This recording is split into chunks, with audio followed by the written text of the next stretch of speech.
సమయంలో దేవుడు మన జీవితాలను ప్రేమించి అనుగ్రహించినటువంటి చక్కటి ఆధిక్యతను బట్టి మరొకసారి దేవుని సేవకుడిగా సంతోషిస్తూ ఉన్నాను. పిల్లలు మరి ఈ సమయంలో సర్వోన్నతుడైనటువంటి దేవుడు మనకు అనుగ్రహించినటువంటి ఉన్నతమైనటువంటి భాగ్యం ఈ ఆదివారం ఆరాధన క్రమంలో ఈ రీతిగా దేవుని నామమును గణపరచడానికి సంసిద్ధులుగా ఉంటూ ఉన్నాము. కనుక ఈ సమయాన్ని క్షణాన్ని చూడలేని వారి లోకంలో చాలామంది ఉంటూ ఉన్నారు. నిజంగా మనమైతే దండులు అని చెప్పాలి. హల్లెలూయా, హల్లెలూయా.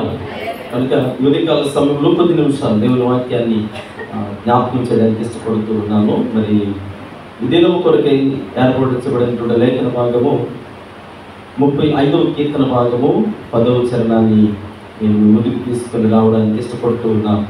ఈ వాక్య భాగమును ఒకసారి మనం జ్ఞాపకం చేసుకుందాం. అప్పుడు యెహోవా నీ వంటి వాడెవరు, మించిన బలము గలవారి చేతి నుండి దీనులను దోచుకుని వారి చేతి నుండి దీనులను దరిద్రులను విడిపించేవాడువు నీవే అని నా ఎముకలన్నీ చెప్పుకొనెను. వాక్య భాగం ఎంతమందికి అర్థమైందండి? 35వ కీర్తన భాగము 10వ చరణంలో మీరు తర్వాత మరలా ఒకరు వీలైతే ఒకసారి చదవండి. ఒకసారి వాక్య భాగం మీరు అబ్జర్వ్ చేయండి. బైబిల్ గ్రంథాలు ఉన్నాయి కనుక భక్తుడైనటువంటి దావీదు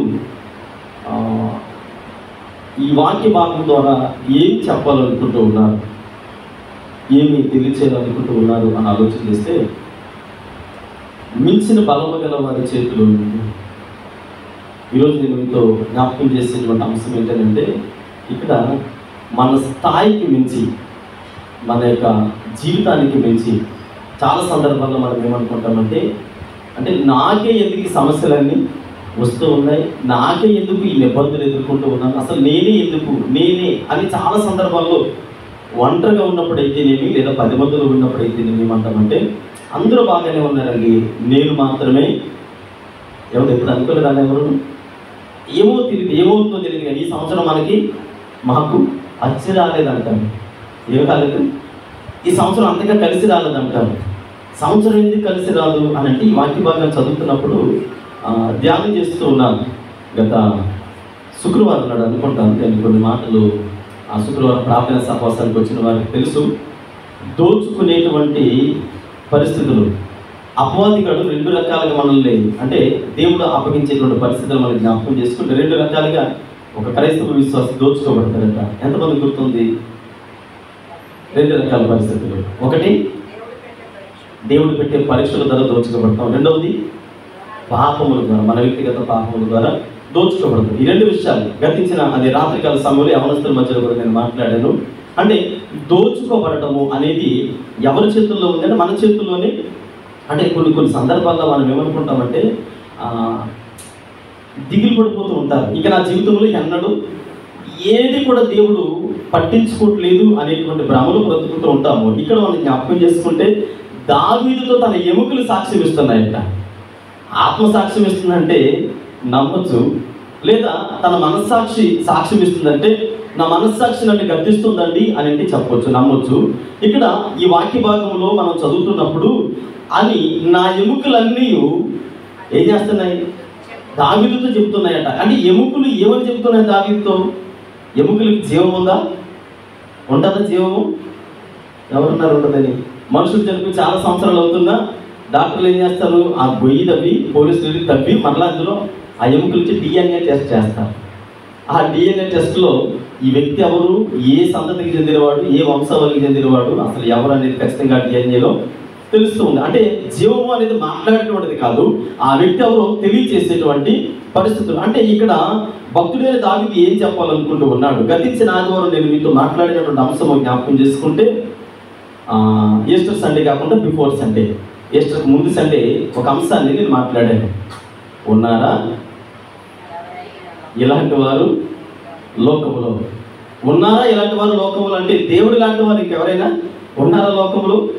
పరిశుద్ధతలో కానీ, కార్యాలు చేయడంలో కానీ, మనల్ని ప్రేమించడంలో కానీ, ఉన్నతమైన స్థితిలో నిలబెట్టడంలో కానీ ఏ ఒక్కరు కూడా ఈ లోకంలో లేరనే చెప్పుకోవచ్చు. అంటే ఆయన లాంటి వారు లోకములో లేరు అని నేను మీకు ఈస్టర్ సండేకి ముందు ఆదివారం తెలియజేశాను.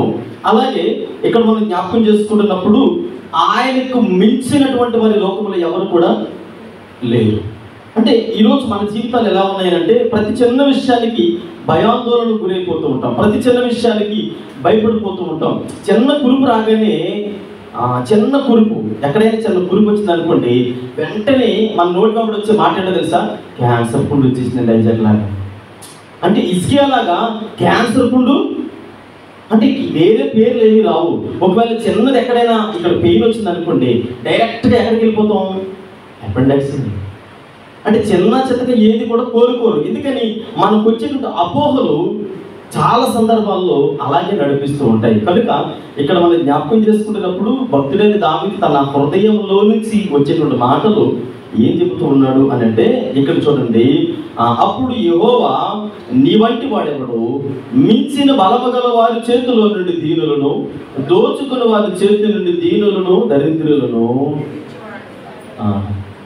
ఏం చేస్తున్నాడట దేవుడు అని అంటే, పిల్లలు జ్ఞాపకం చేసుకోండి. లోకములో మనం జ్ఞాపకం చేసుకున్నటువంటి అంశాలు చాలా సందర్భాలలో భక్తులని దావీదు మాత్రమే కాదు, తన ఎముకలు కూడా సాక్ష్యం ఇస్తున్నాయి అని నేను ముందుకు తీసుకుని వస్తూ ఉన్నాను.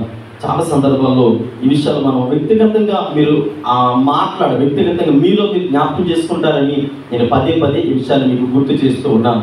ఎందుకు గుర్తు చేస్తున్నానంటే, పదే పదే మన జీవితాల్లో మనకి వ్యక్తిగతంగా దుఃఖకరమైన పరిస్థితులకు తీసుకెళ్లేటువంటి అనుభవాలు నా జీవితంలోనే ఎందుకు, నా పిల్లల జీవితంలో లేదా నా కుటుంబ జీవితంలోనే ఎందుకు అని చాలా సందర్భాల్లో మీరు ఇక జరగదు అని భయపడేటువంటి పరిస్థితులు వచ్చినప్పుడు ఒక్కడు గుర్తుపెట్టుకోండి, నీ సమస్యకు మించినటువంటి దేవుడు నీ దగ్గర ఉన్నాడు. హల్లెలూయా.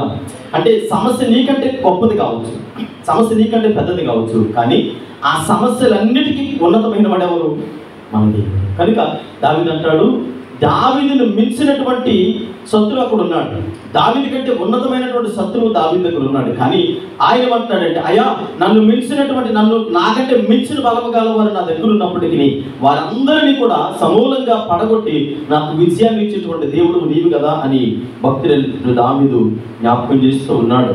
చాలా సందర్భాలలో మనం అనుకుంటాం కదా, ఇంకా అయిపోయింది, నా లైఫ్ అయిపోయింది, ఇంకా నా జీవితంలో విజయం నేను సాధించలేను, ఇక నా బ్రతుకు అయిపోయింది, ఇంకంతే అని చాలా మంది అంటారు. ఇంకా వారి జీవితాలు అంతేనండి అంటారు. దావీదు చూసిన వారు కూడా చాలా మంది అలాగే అన్నారు.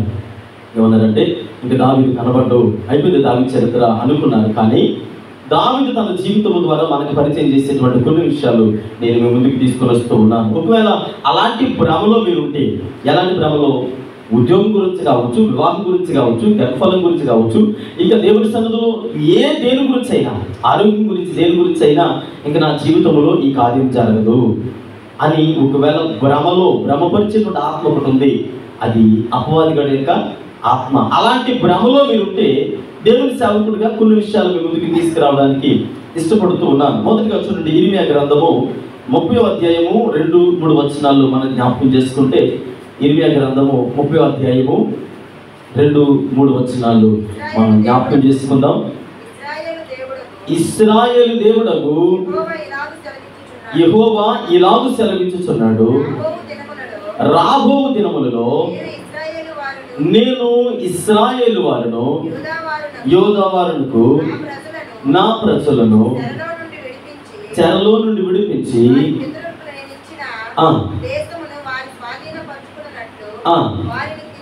వారిని తిరిగి రప్పించి యెహోవా సెలవిచ్చి, నేను నీతో చెప్పిన మాటలన్నిటినీ జాగ్రత్తగా జ్ఞాపకం చేసుకుంటా. ఒకసారి నేను చూడండి, ఈ మాటలు పాస్టర్ గారు పలికే మాటలు కాదు, లేదంటే ఏదో తాత్కాలికంగా ఈరోజు ఆదివారం కనుక ఏదో కొన్ని విషయాలు జ్ఞాపకం చేసుకుని వెళ్ళిపోవాలి కనుక ఏదో తాత్కాలికమైనటువంటి వర్డ్స్ కాదు. ఇది జీవమగలిగినటువంటి దేవుడు ఆనాడు ప్రవక్త అయినటువంటి ఇర్మియా గారి ద్వారా ఇశ్రాయేలు ప్రజలతో మాట్లాడుతూ ఉన్నారు. ఇశ్రాయేలు ప్రజలతో ఏం మాట్లాడుతున్నట్టు శుక్రవారం నేను తెలియజేశాను. రాజు లేడు ఇశ్రాయేలు ప్రజలకి. ఒకప్పుడు రాజు ఉన్నప్పుడే రాజు ఉంటుండగానే శత్రువు వచ్చి వారి మీద విజయం సాధించి తీసుకుని వెళ్ళిపోయాడు. ప్రాకారంలో ఉంటుండగానే ప్రాకారంలో పడగొట్టి ఇశ్రాయేలు ప్రజలను శత్రువు తీసుకెళ్ళిపోయాడు. ఎవరు? మాదీ పార్షిక రాజు అధికారం తీసుకెళ్ళిపోయాడు. ఇప్పుడేమో వీరు మాదీ పార్షిక రాజు అధికారంలో ఉన్నారు. ఎవరు? ఇశ్రాయేలు ప్రజలందరూ కూడా. అప్పుడు దేవుడు వచ్చి అంటాడు, ఇదిగో మీరు రండి బయటికి, ఇప్పుడు నేను మిమ్మల్ని స్వతంత్రంగా చేస్తున్నానంటే వీళ్ళు అంటారు, అయ్యా మా దగ్గర రాజు ఉన్నప్పుడే మాకు కాపుదల లేదు, ప్రాకారంలో ఉన్నప్పుడే మాకు కాపుదల లేదు, మరి ఇప్పుడు రాజు లేడు, ప్రాకారంలో లేవు, ఎలా మాకు సాధ్యము అని అంటే దేవుడు మాట్లాడే మాటలు మీరు జ్ఞాపకం చేసుకున్నారు. ఆనాడు ఇశ్రాయేలు ప్రజలతో కావచ్చు, యూదా జనాంగంతో కావచ్చు, ఈరోజు మనతో కావచ్చు, మనం గుర్తుంచుకునేటువంటి మాటలు, మీరు తెచ్చుకునేటువంటి డైరీలు కావచ్చు, లేదా బైబిల్లో ఏదైనా ఒక పేపర్ ఇంపార్టెంట్ పేజ్ ఏదైతే ఉందో అక్కడ ఒక విషయాన్ని రాసి పెట్టుకోండి. ఏ అంశము కొరకైతే దేవుని సన్నిధిలో కనిపెడుతూ ఉన్నారో, ఏ ప్రార్థన విన్నపము కొరకైతే దేవుని సన్నిధిలో కన్నీరు విడుస్తూ ఉన్నారో, మీ ఆత్మవిశ్వాసమును బలపరిచేటువంటి శ్రేష్టమైనటువంటి వాక్యం ఏంటంటే, ఇశ్రాయేలు జనాంగము బబులోను సామ్రాజ్యంలో బానిసలుగా ఉన్నారు. బబులోను సామ్రాజ్యంలో బానిసలుగా ఉంటే దేవుడు వచ్చి అంటాడు, ఇదిగో ఇర్మియా నువ్వు వెళ్ళి వారికి చెప్పు, దాస్యములో నుంచి నేను వారిని విడిపిస్తాను అని అంటే వీళ్ళు అంటారు, అయ్యా ఎలా సాధ్యము? బబులోను సామ్రాజ్యంలో ఇశ్రాయేలు ప్రజలు ఎన్ని సంవత్సరాలు బానిసలుగా ఉన్నారు? ఏమండి? 700 సంవత్సరాలు బానిసలుగా ఉన్నారు. అంటే ఇక్కడ మన జ్ఞాపకం 70 సంవత్సరాలు బానిసలుగా ఉన్నారు. ఇక్కడ 70 సంవత్సరాలు బానిసలుగా ఉన్నప్పుడు దానియేలు ప్రార్థన చేస్తున్నాడు. దానియేలు గారిని పక్కన పెట్టండి. ఇప్పుడు దేవుడు వచ్చి మాట్లాడినప్పుడు వాళ్ళు అంటారు, ఎలా సాధ్యమో, అసలు జరిగే విషయమేనా అని అంటే, బలము కలిగినటువంటి శత్రువుల చేతుల్లో నుంచి నేను విడిపించడానికి నీ దేవుడు బలహీనుడు కాదు. నీకంటే శత్రువు బలమైన వాడు, నీకంటే సమస్య పెద్దదే, నీకంటే నీ అనారోగ్యపు పరిస్థితి పెద్దదే. వైద్యులు చెప్పారో లేదంటే ఎవరో చెప్పారో అవన్నీ పక్కన పెట్టండి, కానీ వాటన్నింటినీ పరిష్కరించగలిగినటువంటి దేవుడిని నమ్ముకున్నాము కనుక వాళ్ళు నమ్మలేదు. ఫస్ట్గా ఇక్కడ మీరు చూడండి, 2-3 వచనాల నుంచి మనం చదువుతూ ఉంటే, ఇర్మియా వెళ్ళి వాళ్ళతో చెప్పాడట, ఇదిగో దేవుడు మిమ్మల్ని బబులోను సామ్రాజ్యంలో నుంచి విడిపించడానికి ఆయన నన్ను పంపించాడు, మీరు విడుదల పొందుతారు అని అంటే వాళ్ళు అన్నారు, ఎలా సాధ్యమయ్యా? చూడండి ఒకసారి వాక్యం చూసుకున్నాం. ఇర్మియా గ్రంథము 30వ అధ్యాయము చదవండి.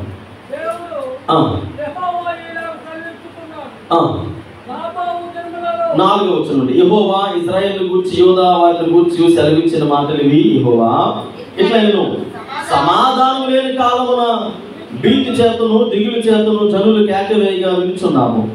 మీరు విచారించి తెలుసుకుని, పురుషులు ప్రసవ వేదనతో పిల్లలను కందురా, ప్రసవ వేదన పడు స్త్రీల వలె పురుషులందరూ నడుము మీద చేతులు ఉంచుకున్నట్టు వారి ముఖములు తెల్లవారి నాకు కనబడినదేమి.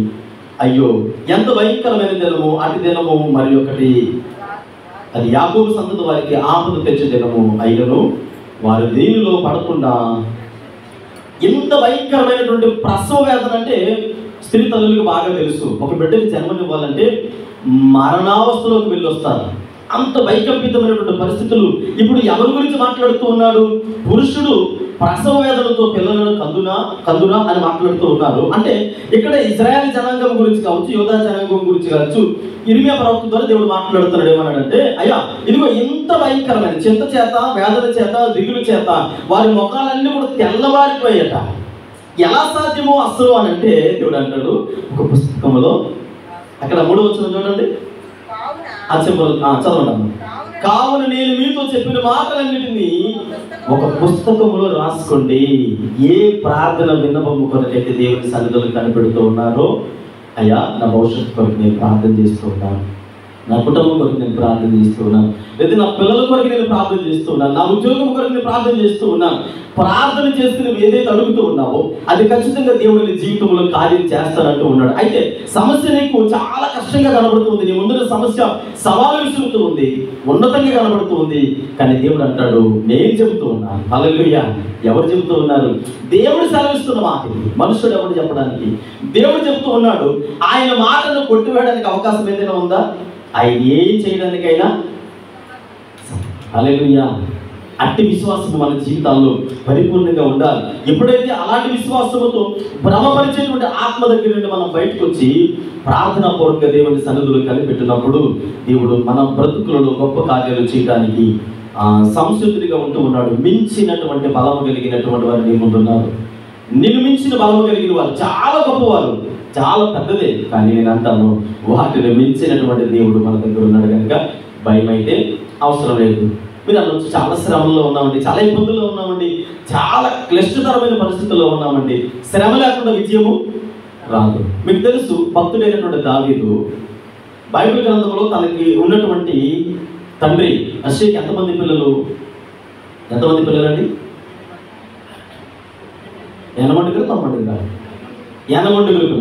ఇప్పుడు 80 ఎక్కువగా శ్రమపడినటువంటి వ్యక్తి ఎవరు? దావీదు. మరి ఎక్కువగా దీవించబడిన వ్యక్తి ఎవరు? అంటే ఎవరికైతే శ్రమలు ఉంటాయో, ఎవరికైతే నిందలు ఉంటాయో, ఎవరికైతే అవమానాలు ఉంటాయో, వారి జీవితంలో దేవుడు ఖచ్చితంగా ఏం దాచించుతాడు? ఆశీర్వాదాలు దాచించుతాడు. అందుకని ఇక్కడ మనం జ్ఞాపకం చేసుకుంటున్నప్పుడు మరి దావీదు బ్రతుకును మనం జ్ఞాపకం చేసుకుంటే అనేక రకమైనటువంటి పరిస్థితులు దావీదు బ్రతుకులో చూడగలం. అంత మాత్రమే కాదు, యాకోబు కుమారుల్లో యోసేపు గురించి మనం జ్ఞాపకం చేసుకుంటే ఎక్కువ శ్రమలు ఎవరు పడ్డారు? యోసేపు పడ్డాడు. మరి ఎక్కువగా ఆశీర్వదించబడింది కూడా ఆయనే. ఈరోజు మరి ఇన్ని మాటలు చెబుతున్న మనం కూడా, నాతో సహా నేను అంటాను, దుఃఖపడేటువంటి మనము, వేదన పడేటువంటి మనము, అవమానించబడేటువంటి మనము, శ్రమల పాలవుతున్న మనము, నేనంటాను మన కొరకు ఒక చక్కటి ఆశీర్వాదం అనేది దేవుడు ఖచ్చితంగా దాచి ఉంచాడు. అయితే భ్రమపరిచేటువంటి ఆలోచన విధానంలోకి వెళ్ళకూడదు. దేవుని పాద సన్నిధానంలో ప్రయాణించినప్పుడు శ్రమల తర్వాత ఆశీర్వాదం అనేది ఉంది అనేది ఖచ్చితంగా నమ్మదగినటువంటి విషయం. కనుక ఇక్కడ చూడండి, దావీదు జీవితంలో తన నోటి ద్వారా చెప్పిన మాట పక్కన పెడితే దావీదు అంటాడు కదా, 35వ కీర్తన భాగంలో 10వ చరణంలో చదువుకున్నాం. ఆయన అంటాడు, నా ఎముకలు సాక్ష్యం ఇస్తూ ఉన్నాయి. ఏ ఎముకలు సాక్ష్యం ఇస్తూ ఉన్నాయి? ఎముకలు ఎందుకు చెబుతూ ఉన్నాయి దావీదు జీవితంలో? అసలు ఎముకలు సాక్ష్యం ఇచ్చేటువంటి పరిస్థితులు ఏంటి అని ఆలోచన చేస్తే, దావీదు బ్రతుకులో 4 క్లిష్టతరమైన పరిస్థితులు వచ్చాయి. 4 క్లిష్టతరమైనటువంటి సందర్భాలు, చాలా సందర్భాలు జ్ఞాపకం చేసుకుని ఉంటారు. అయితే మరొకసారి ఆత్మీయ కోణంలో నేను మీకు తెలియజేయడానికి ఇష్టపడుతూ ఉన్నాను. మొట్టమొదటిగా దావీదు తన యొక్క బాల్య దినములలో సింహముతో పెరిగిలాడినటువంటి సందర్భం మనకు తెలుసు. సింహము దేనికి సాదృశ్యము? ఒకటి గర్వానికి సాదృశ్యము, రెండవది పాపానికి సాదృశ్యము. సింహముతో పెరిగిలాడినప్పుడు దావీదు వయసు ఎంత? ఇంచుమించుగా బైబిల్ లెక్కల ప్రకారం చూస్తే బాలుడిగా ఉన్నాడట. ఎలా ఉన్నాడు? సరే, సింహము ఎలుగుబంటితో ముందా, గొలియాతుతో ఉందా? దావీదు పెరిగిలాట ఏమండి? సింహంతో ఎలుగుబంటితో పోట్లాడేది ముందా, గొలియాతుతో పోట్లాడేది ముందా? ఎందుకని? సౌలు దగ్గరికి వచ్చినప్పుడు నేను గొలియాతుతో యుద్ధం చేస్తానని సౌలు ఏమన్నాడు? బాబు చాలా చక్కగా ఉన్నావు కదరా బాబు, నువ్వు బాలుడురా, నువ్వు చిన్నవాడు అంటే బాలుడు అని సౌలు అన్నాడంటే అంతకుముందు ఇంకెంత వయసు ఉంటుంది? బాలుడు అంటే ఎన్ని సంవత్సరాల వయసు ఉంటుంది బాలుడికి? ఎప్పుడు బాలుడు కాస్త యవనస్తులుగా మారితే 2 సంవత్సరాల తర్వాత మారుతారు? 18 సంవత్సరాల. అంటే ఇప్పుడు సింహముతో పెరిగిలాడుతున్నప్పుడు సింహము బలము గొప్పదా, దావీదు బలము గొప్పదా? ఏమంటే సింహము చాలా బలిష్టంగా ఉంటుంది, తన శరీర దృఢత్వం చాలా పటిష్టంగా ఉంటుంది. కనుక అమాంతంగా వచ్చి దావీదు మీద పెడితే మొట్టమొదటిగా దావీదు శరీరంలో విరిగిపోయేటువంటి వస్తువులు ఏంటి? అవయవాలు ఏమి విరిగిపోతాయి? తలగిరిపోతా, ఎముకలు విరిగిపోతాయి. కనుక దావీదు ఏమని చెబుతూ ఉన్నాడు దేవుని సన్నిధిలో? అయ్యా, నాకంటే మించిన బలము కలిగినప్పుడు శత్రువు నా దగ్గరకు వచ్చినప్పుడు తన ఎముకలు సాక్ష్యం ఇస్తున్నాయట. ఏమని సాక్ష్యం ఇస్తున్నాయి? చదవండి 10వ వచనంలో 35వ కీర్తన భాగము. యెహోవా నీ వంటి వాడు ఎవడు? మించిన బలము గలవారు, దీనులను దోచుకుని వారు చేతిలో నుండి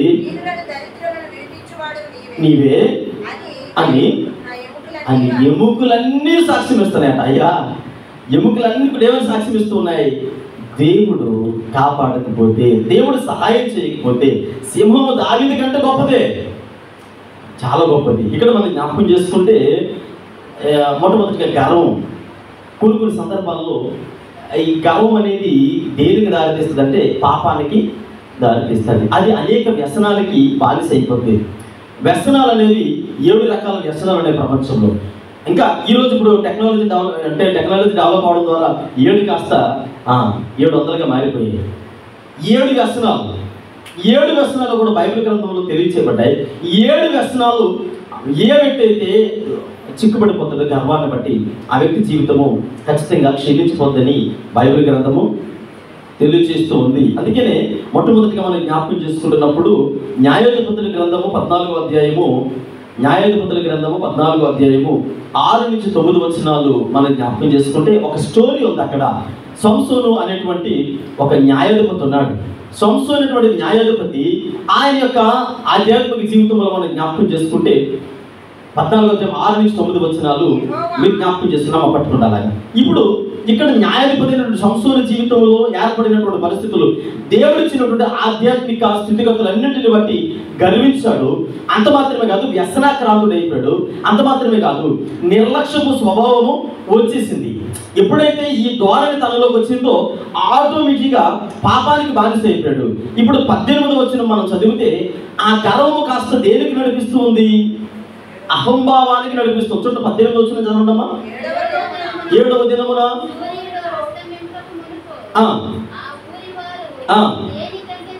తేనికంటే తీయనిదేది, సింహము కంటే బలము కలిగినదేది. సింహము అనగా దేనికి సాదృశ్యం? ఒకటి గర్వము, అహంభావము, పాపము, వీటికి సాదృశ్యంగా, వ్యసనానికి బానిసగా కనబడుతుంది, సాదృశ్యంగా కనబడుతూ ఉంది.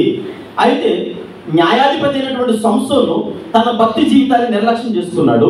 తన ఆధ్యాత్మిక జీవితాన్ని గర్వించి ఎప్పుడైతే వ్యసనాక్రాంతుడు అయిపోయాడో ఇప్పుడు అక్కడ కూర్చొని ఏం మాట్లాడుతున్నాడు? పొడుపు కథలు వేసుకుంటూ ఉన్నాడు.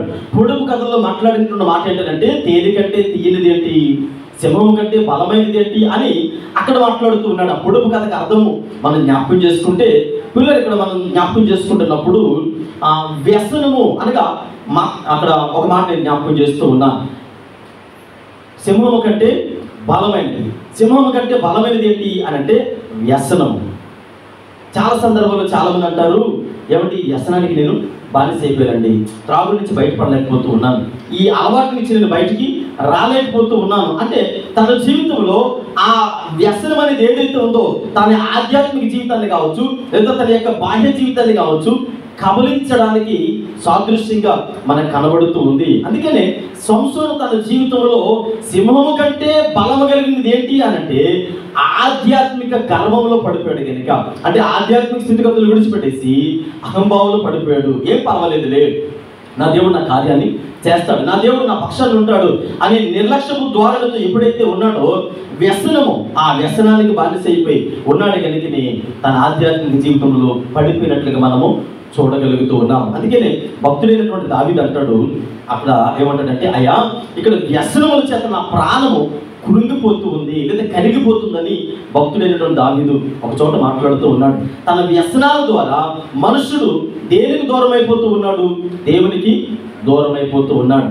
ఆ పరీక్షల్లో విజయం సాధిస్తూ ఉన్నాం, ఆ తర్వాత శ్రమల్లో విజయాలు సాధిస్తూ ఉన్నాం, సరైన బలహీనతల్లో విజయాలు సాధిస్తూ ఉన్నాం, చిన్న చిన్న మరి మనం పెట్టుకున్న టార్గెట్స్లో విజయాలు సాధిస్తున్నాం. కానీ మన జీవితంలో ఉండేటువంటి ఆధ్యాత్మికంగా దిగజారిపోయేటువంటి వ్యసనం ఒకటి ఉంది. ఆధ్యాత్మిక అభివృద్ధి చెందే వ్యసనం కాదు. కొంతమందికి ఆధ్యాత్మిక వ్యసనం ఉంటుంది. కూర్చున్న ప్రార్థనే, నిల్చున్న ప్రార్థనే, నడిచిన ప్రార్థనే. అంటే ఈ వ్యసనము వారిని ఎక్కడికి నడిపిస్తూ ఉంది? పరలోక రాజ్యానికి నడిపిస్తుంది. ఆధ్యాత్మికంగా పతనావస్థ వ్యసనం అంటారు. అంటే దేవుడు తప్ప మిగతావన్నీ వాళ్ళు చేస్తారు, దేవుని పని తప్ప అన్నీ చేస్తారు, దేవుని దగ్గర విశ్వాసంతో ఉండడం తప్ప మిగతా అన్ని ప్రయత్నాలు చేస్తారు. సో తద్వారా వచ్చేటువంటి ఫలితాలు ఏంటంటే వ్యతిరేక పవనాలు వేస్తాయి.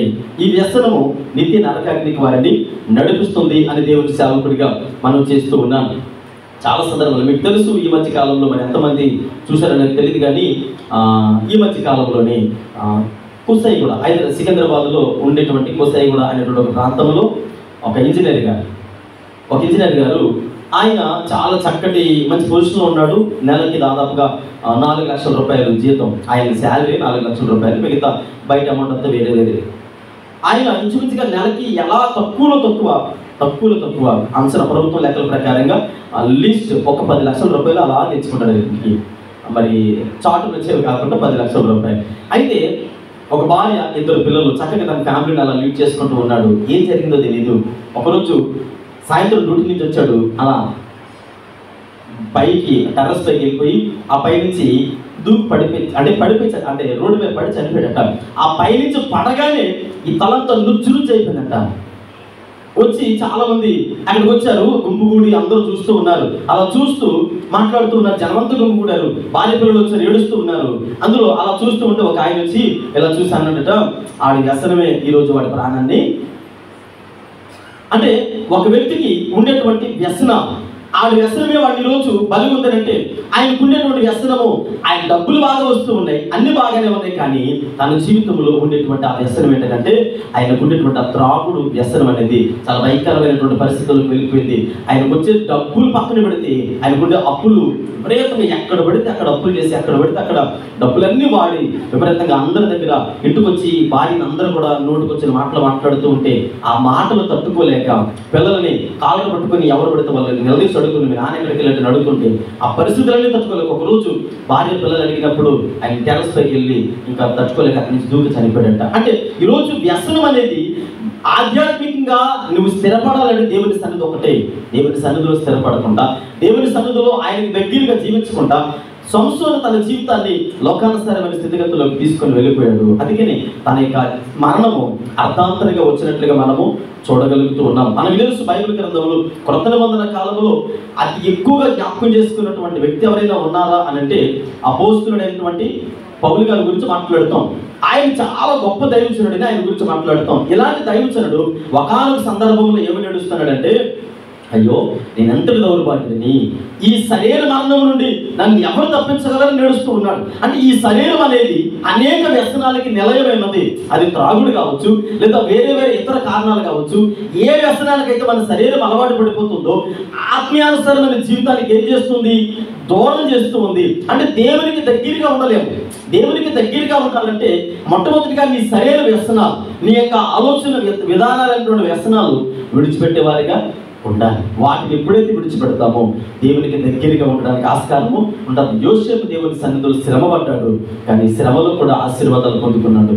దావీదు తన జీవితంలో మొట్టమొదటిగా సింహము దేనికి సాదృశ్యము అనంటే తన ఎముకలను గుండ చేసేంత బలము కలిగినటువంటి శత్రువు ఎవరు? సింహము. కానీ దావీదు అనుకున్నాడు, నా శరీరం దేవుని పక్షంగా దేవుని సన్నిధిలో ఉంది కనుక నా శరీరానికి ఏమి కూడా కాదు. మొట్టమొదటిగా మన శరీర బలహీనతలు లేదా శరీర వ్యసనాలు మరి ఎప్పుడైతే మన కంట్రోల్లో ఉంటాయో దేవుడు ఖచ్చితంగా నీ నా జీవితంలో ఆశీర్వాదకరంగా మార్చడానికి అవకాశం ఉంటుందని దేవుని సేవకుడిగా తెలియజేస్తూ ఉన్నాను. చూడండి, రోమేలికి రాసిన పత్రిక 1:8-2 చదివితే, రోమేలికి రాసినటువంటి పత్రిక 8వ అధ్యాయము 1-2 మనం జ్ఞాపకం చేసుకుందాం. చదవండి. కాబట్టి ఇప్పుడు చదవండి. క్రీస్తు యేసునందున్న వారికి ఏ శిక్షా విధియు లేదు. హల్లెలూయా. క్రీస్తు యేసునందున్న వారికి భక్తుడైనటువంటి దావీదుకున్న ధైర్యం ఏంటంటే సింహము తనకంటే బలము కలిగినది. అంటే సింహము దేనికి సాదృశ్యం అని చెప్పాను? వ్యసనాలకు సాదృశ్యం. ఈరోజు నీ వ్యసనాలు నీ జీవితాన్ని అణిచేస్తూ ఉన్నాయి. ఆధ్యాత్మికంగా ఎదగనివ్వడం లేదు. దేవుని మందిరములు ఎదగాలనుకుంటూ ఉన్నావు, కానీ ఆధ్యాత్మికంగా ఎదగాలనుకున్నప్పుడు నీ శరీర వ్యసనాలు ఏం చేస్తూ ఉన్నాయి? నిన్ను అణిచివేస్తూ ఉన్నాయి. అయితే క్రీస్తు యేసు దగ్గరికి వచ్చినప్పుడు ఆ వ్యసనాలను తొలగించే వ్యక్తి ఎవరండి? దావీదుకి ఎవరు సంరక్షణగా ఉన్నారు? నిజానికి దావీదు బలం సరిపోదు సింహము దగ్గర, దావీదుకు ఉన్నటువంటి శక్తి సరిపోదు. కానీ దావీదు ఎవరి మీద ఆధారపడ్డాడు? దేవుని మీద ఆధారపడ్డాడు. తన ఎముకలకు సంరక్షకుని ఎవరు? దేవుడు ఇచ్చాడు. ఈరోజు నీలో ఉండేటువంటి బలహీనతలు ఉన్నాయి. అందుకని పౌలు అంటాడు, నా బలహీనతల యందు నేను బలవంతుడిగా ఉన్నాను. నేను ఎప్పుడు బలహీనునో అప్పుడే బలవంతుడు. నిజంగా నేను కూడా బలహీనునే పౌలు అంటూ ఉన్నాడు. అంత గొప్ప దైవజనుడు. నేను బలహీనుడనయ్యా. ఆ బలహీనతలో నాకు ఎవరు బలముగా ఉన్నారు?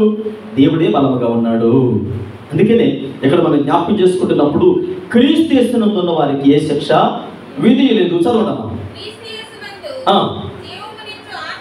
జీవమునిచ్చు ఆత్మ యొక్క పాప మరణముల నుండి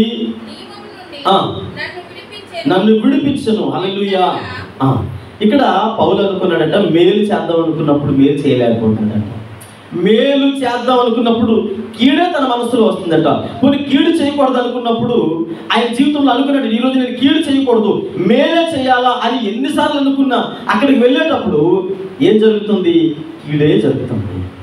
అందుకని పౌలు అంటాడు, నేను ఎంతటి దౌర్భాగ్యుడిని, ఎవరు నన్ను శరీర మరణం నుంచి విడిపించగలరు అని అంటే జీవము కలిగినటువంటి దేవుడు తప్ప మనల్ని ఏ ఒక్కరు విడిపించలేరు. ఆ వాస్తవాన్ని దావీదు తెలుస్తున్నాడు కనుక ఆయన అంటాడు, మించిన బలము కలిగిన వారి చేతిలో నుండి నన్ను రక్షించగలిగినటువంటి దేవుడు, అయ్యా నా శక్తియుక్తులు సరిపోవు, నా జ్ఞానం సరిపోదు, నా తెలుగు సరిపోదు, కానీ కేవలము మీరు మాత్రమే నాకు సహాయం చేయగలిగినటువంటి దేవుడు అని మాట్లాడుతూ ఉన్నారు. పిల్లలు జ్ఞాపకం చేసుకోండి. చాలా సందర్భాలలో మన వ్యసనాలు మన జీవితాన్ని పతనావస్థకు నడిపిస్తాయి. సంసోను వలె మనకున్నటువంటి వ్యసనాలు, ప్రార్థన జీవితాన్ని కలిగి ఉండడం, ప్రార్థన చేయడానికి ఇష్టపడడం, లోకానుసారమైనటువంటి స్థితిగతుల్లో పాతుకుపోతాం, దేవుని సన్నిధిలో ఎదగడానికి ఆస్కారం ఉండదు. ఈరోజు నీలో ఏ వ్యసనం ఉందో నాకు తెలియదు. కనుక మరి ఎప్పుడైతే ఆ సింహము బలము కలిగినటువంటి ఆ జీవికి సాదృశ్యంగా మన వ్యసనాలను జోడిస్తే, ఈరోజు నీలో ఉన్న వ్యసనం తొలగిపోవాలంటే దేవుని మీద తప్ప ఇంకెవరి మీద ఆధారపడినా మన జీవితాల్లో విజయము రాదని తెలియజేస్తూ ఉన్నాను. రెండవది ఎలుగుబట్టి దేనికి సాదృశ్యం అంటే శ్రమలకి సాదృశ్యంగా ఉంది. శ్రమలకు సాదృశ్యంగా ఉండేటువంటి ఎలుగుబట్టి సింహము ఒకేసారి మనిషి మీద కానీ ఏదైనా జంతువు మీద కానీ పడి కంఠం దగ్గర కొరికి రక్తం అంతా పీల్చి ఆ తర్వాత దాన్ని పట్టుకుని వెళ్ళిపోయి నిదానంగా తింటదంట. ఎలుగుబంటికి దొరికామనుకోండి, ఎలుగుబంటి ఏం చేస్తుంది, ఒక్కసారిగా చంపదు, అలాగా కొట్టి ఆ మనిషిని చాలా దారుణంగా హింసించి అది చూస్తుండగానే మనిషి చాలా భయంకరమైనటువంటి ఆ వేదన, ఆ శ్రమ అనుభవిస్తూ అది కొడుతూ ఉంటే ఆ వేదన తట్టుకోలేక మనిషి అలాగా చూడండి, పుండి మీద కాకి అంటారు కదా, ఏం చేస్తుంది, పొడుచుకొని తింటది అంటారు కదా, అలా ఈ ఎలుగుబంటి కొడుతూ ఆ మనిషిని చాలా భయంకరంగా హింసించి చంపుతుందట. ఒకేసారి మనిషి చచ్చిపోవడం. శ్రమలు కూడా ఎలా ఉంటాయంటే మన జీవితంలో శ్రమలు మన బ్రతుకులో వచ్చిన పరిస్థితులు జ్ఞాపకం చేసుకుంటే ఆ మనిషిని చాలా భయంకరమైనటువంటిది దుస్థితిలోనికి తీసుకొని వెళ్ళిపోతాయట. చూడండి, భక్తులైనటువంటి దావీదు అంటారు 31వ కీర్తన భాగము 7వ చరణంలో ఈ రీతిగా మాట్లాడుతూ ఉన్నారు. చదవండి. నీవు నా బాధను దృష్టించి ఉన్నావు, నా ప్రాణ బాధ నుండి. హల్లెలూయా. ప్రాణం పోతుందండి, తట్టుకోలేకపోతున్నానండి, ఈ వేదన నేను భరించలేకపోతున్నానండి, ఇంత భయంకరమైనటువంటి పరిస్థితి, నేను అస్సలు ఏంటంటే అస్సలు అనే మనం ఏం చెప్తుంటామంటే ప్రాణ బాధ అంటాం కదా, వేదనకరమైనటువంటి పరిస్థితుల్లో మనం జ్ఞాపకం చేసుకుంటే ఇక్కడ దావీదుకి తెలుస్తుంది, దావీదుకి అర్థమవుతుంది తన పరిస్థితి. హల్లెలూయా. దావీదుకి అర్థమవుతుంది. అయితే దావీదు తన జీవితంలో జ్ఞాపకం చేసుకునేటువంటి ఆ పరిస్థితులు మనము జ్ఞాపకం చేసుకుంటూ ఉన్నాం. హల్లెలూయా. పిల్లలు జ్ఞాపకం చేసుకోండి. ఈ సమయంలో మరి భక్తుడైనటువంటి దావీదు మాట్లాడుతున్న ప్రాణ భయం చేత నేను చాలా దిగులు పడుతూ ఉన్నాను అని మాట్లాడుతూ ఉన్నాను. హల్లెలూయా. మనం కూడా శ్రమలు ఏం చేస్తుంటాయంటే మన బ్రతుకుని అణిచివేస్తూ ఉంటాయి. అంటే ఏమంటామంటే నేను చచ్చే వరకు శ్రమలు నాతోనే ఉంటాయేమోనండి, ఇంకా నా జీవితానికి విముక్తి ఉండదేమోనండి, ఏంటంటే నాకు ఈ బ్రతుకు, ఏంటంటే నాకు ఈ శ్రమలు అంటాం. అంటే ఒకసారి వచ్చి వెళ్ళిపోవు, అలా వస్తూనే ఉంటాయి. అనారోగ్యంతో బాధపడుతున్న అనారోగ్యం తగ్గిందనేటప్పటికి అప్పుల సమస్యలు వచ్చి కూర్చుంటాయి. అనారోగ్యంతో ఉన్నాం కదని చెప్పేసి ఎక్కడో అప్పు చేసి కూర్చుంటే ఆ తగ్గిలోపు అప్పులో ఎక్కడ కూర్చుంటాడు, వాటిలో కూర్చుంటాడు, ఇస్తావా చస్తావా అంటాడు. ఈలోగా ఏదో ఒకటి అది తీసుకెళ్ళి ఇచ్చేసి డబ్బులు తీసుకొచ్చి ఇచ్చేలోపు ఆ వడ్డీ వెళ్ళిపోతుంది. ఆ వడ్డీ కాస్త మళ్ళీ ఇంకోటి ఏదో చేస్తే అది ఇచ్చేలోపు మళ్ళీ ఇంకొకరికి ఎవరికి బాగుంది, లేదా పిల్లలకి ఫీజు, ఇంకేముంది అంటే మన జీవితంలో ప్రాణం అల్లాడిపోతూ ఉంటుంది. మనుషులు చనిపోవడం అంటే చాలు కాదు. ఈ పరిస్థితులు ఎలా ఉంటాయంటే ఎలుగుబడి దేనికి సాదృశ్యము, శ్రమలకు సాదృశ్యము. ఇక్కడ దావీదు జీవితాన్ని జ్ఞాపకం చేసుకున్నప్పుడు తన బ్రతుకు దావీదు మీద ఎలుగుబడి పడినప్పుడు తనకు అర్థమైంది, భయంకరమైనటువంటి శ్రమలు దావీదు అనుభవిస్తూ ఉన్నాడు. తట్టుకోలేనటువంటి శ్రమలు తన జీవితంలో వస్తూ ఉన్నాయి. మీకు తెలుసు, బైబిల్ గ్రంథంలో హిజ్కియా అనేటువంటి దైవజనుడు ఉన్నాడు. హిజ్కియా రాజు దగ్గరికి ప్రవక్త యెషయా వచ్చాడు. అయిపోయిన అబ్బాయి నువ్వు చచ్చిపోతావు అన్నాడు. చచ్చిపోతాం అనగానే ఆయన పుట్టినటువంటి పుండు చాలా భయంకరమైనది. చిట్టుకుని వేయాలంటే పురుగులు ఉండేవాడు ఆ పక్కలో. ఇలా పెడితే ఈ చెయ్యి మొత్తం వెళ్ళిపోయిందట ఆ పుండు గాయంలోకి. అంత భయంకరమైనటువంటి పరిస్థితులు. ఎవరు చెప్పారట, రోజుకి 2 కేజీలు మాంసం ఆ పుండు దగ్గర పెడితే ఆ పురుగులు తింటాయి, శరీరం మానేసంటే హిజ్కియా ఆ పుండు దగ్గర 2 కేజీలు మాంసం పెట్టేవాడట. ఆ మాంసాన్ని తినడం వల్ల ఇతర శరీరం సేఫ్టీగా ఉండేది. అంత భయంకరమైన పరిస్థితుల్లో ఉన్నప్పుడు దేవుని సన్నిధిలో ప్రార్థన చేస్తే ప్రాణభయంతో ఉన్నాడు, అల్లాడిపోతూ ఉన్నాడు. తనకు ఇంకా ఆ పరిస్థితులు వదిలిపోక రోగం తగ్గదు అనుకున్నాడు. అలాంటి సందర్భంలో దేవుడు వచ్చి అన్నాడు, ఏం పర్లేదు, నీ ప్రార్థన నేను విన్నాను, నీ కన్నీళ్ళు నేను చూస్తాను, ఇంకో 15 సంవత్సరాల ఆయుష్ నేను నీకు ఇస్తూ ఉన్నాను అంటాడు. ఈరోజు ఏ ప్రాణభయంతో ఉన్నావు నాకు తెలియదు, ఏ సమస్యతో కొట్టుమిట్లాడుతున్నావు నాకు తెలియదు, దేవుని సేవకుడిగా తెలియజేస్తూ ఉన్నాను. ఆ శ్రమలు నేను అణిచివేస్తూ ఉన్నాయేమో, హింసిస్తూ ఉన్నాయేమో. అయితే ఒకటి గుర్తుపెట్టుకోండి, ఈ దేవుడు నీ సమస్యను విడిపించి, నీ సమస్య నుంచి విమోచించి నేను ఉన్నతమైన స్థితిలో నిలబెట్టగలిగినటువంటి దేవుడిగా ఉంటున్నాడని దేవుడి సేవకుడిగా తెలియజేస్తూ ఉన్నాడు. చూడండి, యెషయా గ్రంథము 38వ అధ్యాయము 17వ వచనం చదవడమా. యెషయా గ్రంథము 38వ అధ్యాయం 17వ వచనం నుండి చదువుకుందాం. మిక్కటమైన ఆయాసము నాకు నెమ్మది కలుగుటకు కారణమైన నీ ప్రేమ చేత నా ప్రాణమును నాశనమైన గోతి నుండి విడిపించు. దేవుని ప్రేమ ఎలాంటిదంటే, ఈరోజు నీవు అల్లాడిపోతూ ఉన్నావు, మిక్కటమైనటువంటి శ్రమ, అది వర్ణింప సత్యము కానిది. హిజ్కియా ఎలాంటి శ్రమలో అయితే కొట్టుమిట్లాడుతూ ఉన్నాడో ఆయన కనబడుతుంది పుండు, రాచపుండు అని. ఈరోజు నీ శ్రమలో ఎంతలో కనబడకపోవచ్చు, నీ హృదయ వేదన నీవు కట్టుకున్న భర్తకే తెలియకపోవచ్చు, నీ కన్న పిల్లలకే తెలియకపోవచ్చు, నీ స్నేహితుడికి, నీ ఇరుగు పొరుగు వారికే తెలియకపోవచ్చు. నేనంటాను, మిక్కటమైనటువంటి శ్రమ ఏదైతే ఉందో ఆ శ్రమను దేవుడు ఎలా మారుస్తూ ఉన్నాడు? దీవెనగా మారుస్తున్నాడు, సంతోషంగా మారుస్తూ ఉన్నాడు. అందుకని నీ బ్రతుకులో దేవుడు చేసేటువంటి మేలులు అన్ని ఇల్లు కాదు, మిక్కటమైనటువంటి ఆ శ్రమల నుంచి, ఆయాసం నుండి దేవుడు నిన్ను విడిపిస్తాను వాగ్దానం చేస్తున్నాడు. ఏం చేత? తన ప్రేమ చేత నిన్ను ఆయన కాపాడుతూ ఉన్నాడు. పిల్లలు జ్ఞాపకం చేసుకోండి, ఈరోజు మన జీవితంలో అన్యులు చాలా మంది శ్రమ పడతారు, అలాంటి శ్రమలో పడతారు. అయితే నేనంటాను, అన్యులకు వచ్చే శ్రమలు మరణానికి కారణం కావచ్చు, కానీ నీ జీవితంలో వచ్చే శ్రమలు దేవుని మహిమకు కారణమని గుర్తించండి. హల్లెలూయా. నీ జీవితంలో శ్రమలు వస్తే అన్యుల వలె మనము గోతులకు వెళ్ళిపోతామని కాదు. అక్కడ ఏమన్నా ఆయన ప్రేమ చేత నాశనకరమైన గోతు నుండి ఆయన నిన్ను విడిపిస్తాడట. అంటే నాశనకరమైన గోతు అంటే మరణానికి వెళ్ళిపోతూ ఉన్నావు. అన్యులకు శ్రమ వస్తే మరణ గోతులకు వెళ్ళిపోతారు. అదే నీకు నాకు శ్రమ వస్తే దేవుడు చేయబట్టుకొని ఇలా అనేక చూపిస్తాడట. హిజ్కియా వలె, ఇదిగో నా కుమార్తె మరణావస్థలో ఉంది, నా కుమార్తె శ్రమలో ఉంది, నా కుమార్తె ఇబ్బందులో ఉంది, అయితే నేను ఆ కుమార్తెని కాపాడాను అని దేవుని నామ మహిమార్థమై నిన్ను నన్ను ఆ శ్రమల నుంచి దేవుడు విడిపించడానికి సంసిద్ధుడై ఉంటూ ఉన్నాడు. దేవుని సేవకుడిగా తెలియజేస్తూ ఉన్నాను. చూడండి, ఒక మాట దావీదు భక్తులు తెలియజేస్తున్నటువంటి మాట 116 కీర్తన భాగము 3వ వచనం నుండి చదివితే ఆయన ఒక చక్కటి ప్రార్థన, మరణ బంధకములు నన్ను చుట్టుకొని ఉన్నాను, పాతాళపు వేదనలు నన్ను పట్టుకొని ఉన్నాను, శ్రమయు దుఃఖము నాకు కలిగెను. అప్పుడు యెహోవా చాలండి.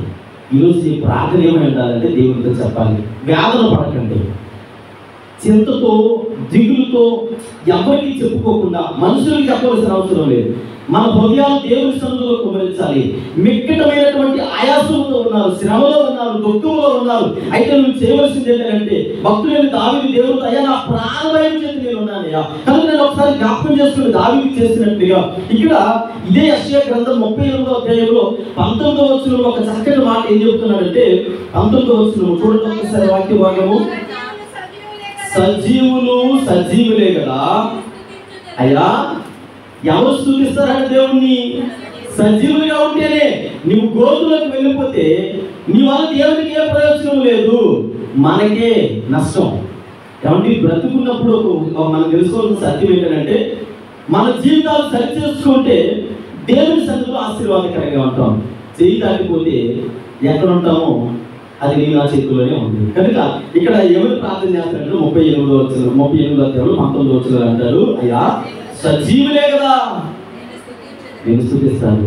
కనుక నేను సజీవుడిగా ఉంటే నేను స్తుతిస్తాను. కనుక నీ ప్రేమ ద్వారా నాశనకరమైన గుంటలో నుంచి కాపాడు.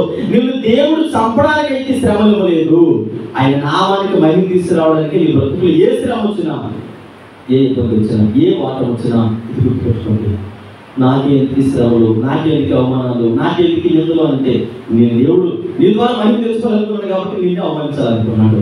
నీ ద్వారా దేవుని నామం ఘనత రావాలనుకున్నాడు కాబట్టి ఎవరు యేసుక్రీస్తు ప్రభు వారిని కాళ్ళకి చుమ్మేశాడు. లాస్ట్ సండే కదా సండే మాట్లాడుకున్నాం కదా, యేసు ప్రభు వారు పునరుత్థానం చేశారు కదా. ఎంతమంది మాట్లాడారు యేసు ప్రభు వారిని, అయ్యా ఎవరు కొట్టారు చెప్పు అని ముఖం మీద పిడుగులు ఎవరు కొట్టారు? కాళ్ళకి చుమ్మేసి యేసు ప్రభువుని ఎంత హేళన చేశారు అంటే ఇన్ని శ్రమలు భరించినటువంటి పరిస్థితులు దేవుడికి తెలుసా? ఆయన మహిమలో ప్రవేశించడానికి, మనల్ని మహిమ రాజ్యంలోకి తీసుకువెళ్ళడానికి. కనుక జ్ఞాపకం చేసుకోండి, నీకు వచ్చే అవమానాలు కావచ్చు, నిందలు కావచ్చు, శ్రమలు కావచ్చు, ఇబ్బందులు కావచ్చు, ఏదైనా కావచ్చు, అది మిక్కటమైనటువంటి ఆయాసలు కావచ్చు. నేనంటాను దేవుడి నామానికి మహిమ తీసుకురావడానికే మీ జీవితంలో ఆ పరిస్థితులు ఉన్నాయి. లోకస్తులకు వస్తే అవి దేవుడి నామానికి మహిమకరంగా కాదు, అవి మరణపు గోతులోకి నడిపించడానికి. మూడవది విషయాన్ని జ్ఞాపకం చేస్తూ ఉన్నాను. మూడవది గొలియాతు దావీదు ముందు నిలబడ్డాడు. సింహం దేనికి సాదృశ్యం? గర్వానికి, అహంభావానికి, ఆత్మీయ అంధత్వానికి సాదృశ్యం. రెండవది మనం జ్ఞాపకం చేసుకున్నప్పుడు ఎలుగుబంటి శ్రమలకు సాదృశ్యం, మిక్కటమైనటువంటి శ్రమలకు సాదృశ్యము. మూడవది గొలియాతు అనేటువంటి ఈ వ్యక్తి ఎన్ని అడుగులు ఉన్నాడు? 6 మూరలు దాని ఉన్నాడట. దావీదు ఎన్ని అడుగులు ఉన్నాడు? మహా 3 అడుగులు ఉంటాడు. ఇప్పుడు దావీదు గొలియాతు ముందుకు వెళ్ళి నిలబడితే గొలియాతుని ఎలా చూడాలి? ఎలా చూస్తాడా? దావీదుని ఎలా చూస్తాడు? దావీదు గొలియాతుని ఇలా చూడాలి. సరే, ఇప్పుడు దావీదు 3 అడుగులు ఉన్నాడు, గొలియాతు 6 మూరల జాన్ ఉన్నాడు. దేవుడు ఎంత ఉన్నాడు? దేవుడు ఎన్ని అడుగులు ఉన్నాడు? 2 అడుగులు ఉన్నాడండి. ఆకాశము ఆయన సింహాసనము, భూమి ఆయన పాదములు. కాబట్టి దేవుడు గొలియాతుని ఎలా చూడాలి? ఎలా చూడాలా? దేవుడు ఎలా చూస్తాడు? ఇలా ఒక లుక్కేస్తే అంటే ఇప్పుడు దావీదు ధైర్యం ఎవరు? ఈరోజు నీలా ధైర్యం ఎవరు తెలుసండి? గొలియాతు లాగా నీ శ్రమ నీ ముందు కనపడవచ్చు, ఆపదలు నీ ముందు గొలియాతు లాగా కనపడవచ్చు, నువ్వు 3 అడుగులే ఉండొచ్చు. అంటే నీ బ్రతుకులో మనం జ్ఞాపకం చేసుకోవాలని వాస్తవం ఏంటంటే, అయ్యా నేను దావీదుని పోలి ఉన్నానయ్యా, తన ఎముకలు సాక్షిస్తున్నాయి, అలా గొలియాతు ఇప్పుడు నేను 3 అడుగులు ఉన్నానని చెప్పేసి నువ్వు 6 మూరలు జాన్ ఉన్నావని చెప్పి నేను ఎగతాళి చేస్తున్నాను కదా. ఒక్కసారి వెనక్కి తిరిగి అనుకుంటాడు కదా దావీదు. ఒక్కసారి వెనక్కి తిరిగి చూడు, ఆయన కనీసము ఎంత, ఆయన చిటికీలు అయినంత కూడా ఆకాశమైన సింహాసనం, భూమి ఆయన పాదపీఠం అంటే ఒక్కసారిగా కాలు ఇలా జరిగితే గొలియాతు తిరిగిపోతాడు. అందుకనే మీరు జ్ఞాపకం చేసుకుంటే దావీదు యుద్ధానికి వెళ్ళినప్పుడు అన్నాడు, యుద్ధము నాది కాదయ్యా, నా బలం అయితే సరిపోదు, నా తెలివైతే సరిపోదు, నా దగ్గర ఉన్న వస్తువు అయితే సరిపోదు. సౌలు అన్నాడు, బాబు నువ్వు బాలుడు అంటే ఏం పర్వాలేదు, ఆయన వెనకట్లో ఉన్నవాడు నాకంటే, నీకంటే, గొలియాతు కంటే గొప్పవాడు. ఈరోజు నీ ప్రార్థన అలా ఉండాలి. అలాంటి ప్రార్థన చేసే విశ్వాసుల జీవితంలో దేవుడు కార్యాలు చేయబోతూ ఉన్నాడు. ఒకవేళ నీ శ్రమను బట్టి, నీకు వచ్చే వాటములు బట్టి, అవమానాలు బట్టి, నిందలు బట్టి అయ్యో అని దిగులు పడిపోతే ఖచ్చితంగా వాటం పాలైపోతాం, ఖచ్చితంగా అపవాది పైచే అవుద్ది. పిల్లలు జ్ఞాపకం చేసుకోండి. మీకు అర్థమవడానికి తెలియజేస్తున్నాను. ఇక్కడ ఇజ్రాయెల్ ప్రజలకి మొట్టమొదటిగా రాజెవరు? సౌలు. అక్కడ ఏం భయంతో ఉన్నాడంటే ప్రాణభయంతో ముందుగా పారిపోయింది ఎవరు? సౌలే పారిపోయాడు. రాజే పారిపోతే మిగిలిన వారు ఉంటారు అక్కడ? ఉండరు కదా. భయాందోళనతో సౌలుని చూడగానే అయ్యో రాజు పారిపోతున్నాడని చెప్పేసి మిగిలిన వారందరూ సౌలు వెనక పారిపోయి గుడారాల్లో దాక్కున్నాడట. దాక్కుంటే ఇప్పుడు 3 అడుగులు దావీదు నడుస్తూ వస్తూ ఉన్నాడు. వచ్చి అన్నాడు, నేను వెళ్తాను కనుక. అరే ఎక్కడికి వెళ్తావు?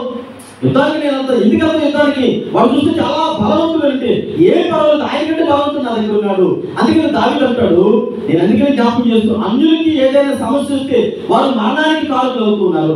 మీ జీవితంలో శ్రమ వస్తే, హింస వస్తే, ఆపదలు వస్తే అది దేవుని నామమునకు మహిమకరంగా సాక్ష్యంగా నిలవాలి. అందుకే దావీదు వచ్చి అంటాడు, ఇదిగో సౌలా ఒక మాట చెప్తాను, నేను ఎలుగుబంటి చేతుల్లో, ఎలుగుబంటి నోటి నుంచి కాపాడిన దేవుడు, సింహం నోటి నుంచి కాపాడిన దేవుడు ఇప్పుడు ఈ గొలియాతు చేతుల్లో నుంచి నన్ను కాపాడా అంటే మీకు ఇప్పుడు వచ్చే శ్రమలు ఇవే ఫస్ట్ శ్రమలండి, ఇవే మొదటి శ్రమల.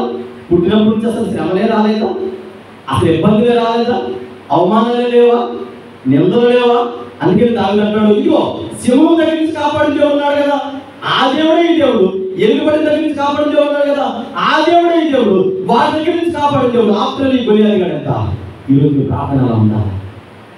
చాలా భయంకరమైన శ్రమ నుంచి దేవుడు కాపాడాడు. ఇప్పుడు వచ్చే శ్రమల కంటే గొప్ప కాదు. ప్రతి తల్లి ప్రతి తండ్రి నేర్చుకోవాల్సిన ఒక ధైర్యంతో కూడా మాట్లాడే పిల్లలకి ఏం చెప్పాలంటే, ఏం పర్లేదు నాన్న, నీ గురించి నువ్వు ఎన్ని ఇబ్బందులు పడతావు తెలుసా? వాటికంటే ఇది గొప్ప కాదు.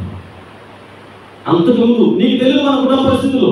ఇప్పుడంటే ఇలా అంగరంగ వైభవంగా ఉన్నాం, కానీ ఒకప్పుడు మన పరిస్థితి వేరే, ఒకప్పుడు మన స్థితిగతులు వేరే, ఒకప్పుడు మన ఆధ్యాత్మిక జీవితము లేదా మన భక్తి జీవితము, మన ప్రార్థన జీవితం వేరే. కానీ ఇప్పుడు సమస్తము తెలుసు.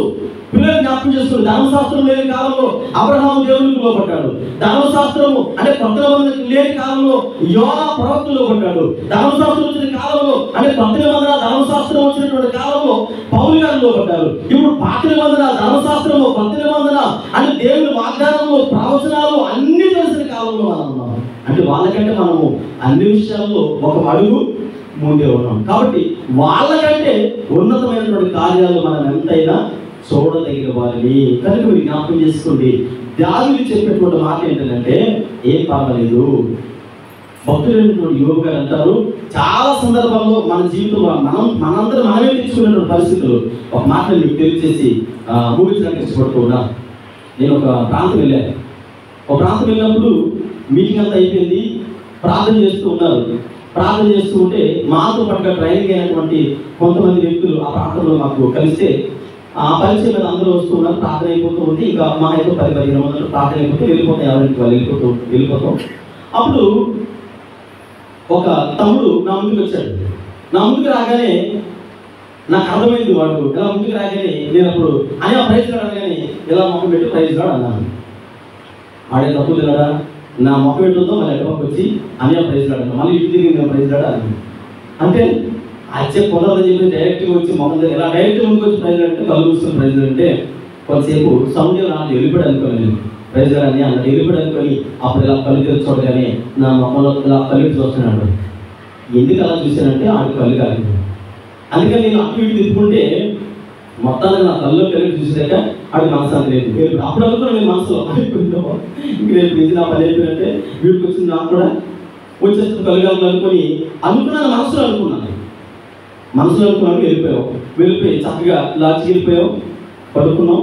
ఉదయాన్నే అందరూ వేసే టైంకి లైవ్కి పెళ్లికి కట్టించినట్టుగా నా కళ్ళు అంటే కళ్ళు రాకపోతే అప్పుడు అంతే లేచి ట్యాబ్ దగ్గరికి వెళ్ళి కడుక్కుంటే మొక్కలు కడుక్కొని వాకింగ్ ప్రార్థన చేస్తూ నా మనసులో అనుకుంటూ ఉంటే అనవసరంగా కళ్ళు కలిపి చూశాను, అసలు కళ్ళు తెరవకపోయినా బాగుండేది అని నేను మనసులో అనుకుంటూ ఉంటే నాకు ప్రేరణ వచ్చింది. చూడండి, యోగ గ్రంథము 3:25 చదవండి. యోగ గ్రంథము 3:25 ఏది వచ్చునని నేను బహుగా భయపడుతున్నాను, అదే నాకు ఈ మాట నాకు గుర్తొచ్చింది. అంటే అది వచ్చునో రాదు తర్వాత విషయం కానీ ముందు నేను మనసులో ఏమనుకున్నాను, ఏది వస్తుందని నేను అనుకున్నాను. ఈరోజు చాలా మంది భక్తి జీవితంలో ఏం చేస్తారంటే, ఇది నా జీవితంలో ఇదే శాశ్వతం అంటే ఇదే శాశ్వతము ఇదే అని ఏదైతే భయపడుతూ ఉన్నావో, ఇదే గురించి భయపడుతూ ఉన్నావో అదే నీ ఎత్తి మీదకి వస్తుందని గుర్తుపెట్టుకోండి. ఏం చెప్పలేదు సార్, యేసు నామంలో ఇది నాకు దూరం అవుతుంది కాక, యేసుక్రీస్తు ప్రభు వారి నామంలో ఇది నాకు జరుగుతుంది కాక. దేవుడు అంటాడు, నీ విశ్వాసం కలిగితే నీ జీవితంలో దేవుడు కార్యం చేస్తూ ఉన్నాడు. అంతే తప్ప మన పైన మన ఆందోళన మన జీవితంలో ఏం చేస్తుంది, ఇంతేనంటే ఇంతే, ఇక రాదు అనుకుంటే ఎన్నటికీ రాదు. ఏది నీ మీదకి వస్తుందని భయపడుతూ ఉన్నావో, ఏ ఆపద గురించి భయపడుతూ ఉన్నావో అదే మన జీవితంలో వినయతాండం. అందుకనే దావీదు భక్తుడు తన జీవితంలో అంటాడు, తన మాత్రమే తన ఎముకలు సాక్ష్యం ఇస్తున్నాయట. ఎముకలు ఎవరు సాక్ష్యం ఇస్తున్నాయి? అయ్యా ఈ ఉన్నతమైన వాడు, మన శత్రువు మనకంటే బలమైన వాడు, అది మన శత్రువు మనకంటే తెలివైన వాడు, మన శత్రువు మనల్ని మించిన వాడు. కానీ శత్రువుని నిన్ను మించిన వాడు నీ దేవుడు కనుక దేవుని ఆధారపడాలి. బలం కలిగినటువంటి దేవుడి పక్షాన ఉన్నాడు, శ్రేష్టమైన దేవుడి పక్షాన ఉన్నాడు. ఎలాంటి పరిస్థితులైనా దేవుడి సన్నిధిలో చెప్పండి ధైర్యంగా, అయ్యా నా జీవితంలో కార్యం చేసేటువంటి దేవుడు, అయ్యా నేను మించినటువంటి గనుడు, నేను మించిన శ్రేష్ఠుడు లోకంలో మరొకరు లేరు అని ఎప్పుడైతే మనం చెప్పగలమో దేవుడు ఖచ్చితంగా ఈ నా బ్రతుకులను ఆశీర్వదించడానికి సంసిద్ధుడిగా ఉన్నాడని దేవుడి సేవకుడిగా తెలియజేస్తూ ఉన్నాను. అందుకే భక్తుడు దావీదు అంటాడు, అయ్యా మించిన బలం కలిగిన వారు నా దగ్గరికి వచ్చారయ్యా, నన్ను అణిచివేయాలని, నన్ను ఇబ్బంది పెట్టాలని, నన్ను శ్రమ పెట్టాలని, నన్ను ఓడించాలని చూశారు. కానీ వారి శక్తి అంటే ఎన్ని శక్తి ఉందో వారి శక్తి ఏమి కూడా సరిపోలేదు. ఈరోజు ప్రార్థన శ్రమ చూసి భయపడకండి, వాటను చూసి భయపడకండి, నిందలు చూసి అవమానాలు చూసి లేదు ఎవరెవరు ఏదో అనుకుంటారని వాటన్నిటికీ తలపోసుకునే దేవుడి సన్నిధిలో మీరు అలా తెలిసారిపోతే మొట్టమొదటిగా భయము వాటమును కలుగు చేస్తుంది, వాటమి మరణాన్ని కలుగు చేస్తుంది. ఈ విషయాలు చాలా జాగ్రత్తగా గుర్తుపెట్టుకోవాలి. అందుకని దావీదు అంటాడు, నా ప్రాణ భయం చేతులు ఉన్నప్పటికీ నీ మీద నేను ఆధారపడ్డానయ్యా, అందుకే నన్ను నువ్వు విమోచించావు. ఈరోజు మనం విమోచించబడాలి, విజయాలు సాధించాలి, దేవుడి సన్నిధిలో రక్షించబడాలి, ఆయన నామాన్ని గణపరచబడాలి. ఖచ్చితంగా ఏం చేయాలి అని అంటే దేవుని మీద ఆధారపడాలి. ప్రార్థన చేసుకున్నాం. పరిశుద్ధులైన తండ్రి, సకల ఆశీర్వాదములకు కారణభూతులు యేసయ్యా, మహోన్నతుడా గొప్ప దేవుడా, మీకు వందనాలు. ఉదయకాల సమయంలో ప్రభా మీ నామాన్ని కనపరచడానికి, స్థుతించడానికి మీరు మాకు అనుగ్రహించిన దాన్ని బట్టి మీకు వందనాలు. అయ్యా, శత్రువు మాకంటే బలం కలిగిన వాడు, మా శ్రమలు మాకంటే ఉన్నతమైనవి. అయ్యా, మా బ్రతుకులు వచ్చే నిందలు, అవమానాలు, ప్రభావ వ్యతిరేకతలు, తల్లి ఆర్థిక ఇబ్బందులు, తల్లి అనారోగ్య పరిస్థితులు, అవన్నీ కూడా మా స్థాయికి మించినవి. అయ్యా, మా యొక్క శక్తి, మా జ్ఞానం, మా తల్లి, మా బలం సరిపోదయ్యా. అయ్యా, ఎందుకంటే ఈ లోకం అంతా కలిసి వచ్చినప్పటికీ అయ్యా మా పరిస్థితుల నుంచి మమ్మల్ని ఎవరు విడిపించలేదు ప్రభావ. అయ్యా, నీ వంటి వారు ఎవరు కూడా లోకంలో లేదు, మీరు మాత్రమే. అయ్యా, మించిన బలం కలిగినటువంటి శత్రువు చేతుల్లో నుంచి మమ్మల్ని కాపాడగలిగినటువంటి దేవుడు. దావీదుని కాపాడారు దేవాలయం తండ్రి, ఆధ్యాత్మిక స్థితిగతులు స్థిరపరిచారు తల్లి. అయా, లోకం శ్రమల్లో ప్రభావ అయా విజయాన్ని అనుగ్రహించారు తల్లి. ప్రత్యేకించి ప్రభావ అయా, ప్రత్యేకించి గొలియాతు తనకంటే బలం కలిగిన వాడైనప్పటికీ అయా భయం చేత ఉన్నప్పుడు ప్రభావ వాగ్దానం నుంచి దావీదుని కాపాడారు. ఈనాడు మీరు మా జీవితాల్లో ప్రభావ తండ్రి ఆధ్యాత్మికంగా స్థిరపడాలని ప్రభావ మీరు మాతో మాట్లాడారు. శ్రమలు వచ్చినప్పుడు కురిగిపోకుండా మీ మీద ఆధారపడాలని మీరు మాట్లాడారు ప్రభావ. అయా, గొలియాతు లాంటి ప్రభావ అయా భయకంపితమైనటువంటి పరిస్థితులు మా కుటుంబాల్లో, వ్యక్తిగత జీవితాల్లో, సంఘములు మా ముందు సవాలు విసురుతున్నప్పుడు ప్రభావ అయా మేము మీ వైపు చూడాలని, అయా మీకంటే కనులు శ్రేష్ఠులు లోకంలో ఎవ్వరూ లేదని ఉన్నతమైనటువంటి దేవుడు కనుక ఖచ్చితంగా మించిన బలం కలిగినటువంటి శత్రువు చేతుల్లో మీరు కాపాడుతారని దేవాలయ నామాన్ని కనపరుస్తూ ఉన్నాం. వీళ్ళ వాక్యం మా హృదయంలో భద్రపరచమని యేసు నామములో ప్రార్థించాలని వేడుకుంటున్నాము తండ్రి. ఆమేన్. కూర్చున్నాం.